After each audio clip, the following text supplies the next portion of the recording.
So, the conclusion of this activity is that the charge produced on an ebonite rod when rubbed with the fur is opposite to that on a glass rod when rubbed with a piece of silk.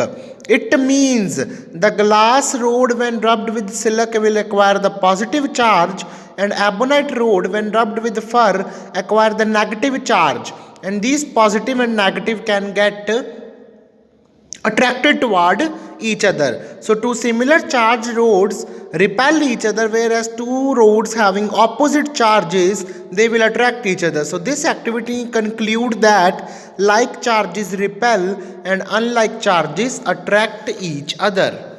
Next topic is transfer of charge.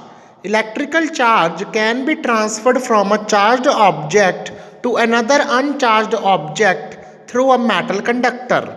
How this can be transferred? Let us discuss some small activity. By the transfer charge by direct touching, that is by the conduction method. We need ebonite rod, fur, gold leaf electroscope. Place a gold leaf electroscope on the table. This is a gold leaf electroscope which is there in the laboratories. Observe the gold leaves. These are the two gold leaves. The gold leaves stick together. They are near to each other. Now rub a ebonite rod on the fur and touch the rubbed side of the ebonite rod to the metallic disc of the electroscope. This is the metallic disc of electroscope. When I touch it at here, what will happen? That we will see. The gold leaf show the divergence, that is gold leaf open up. You see here, gold leaf open up, they diverges. Now remove the ebonite rod, the leaf will still remain open. Touch the metal disc of electroscope with your finger and observe the gold leaf.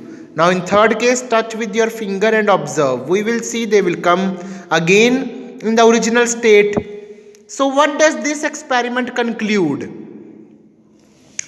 This experiment tell that first they are near to each other, then they diverge, and then they become again near to each other. So this is the experiment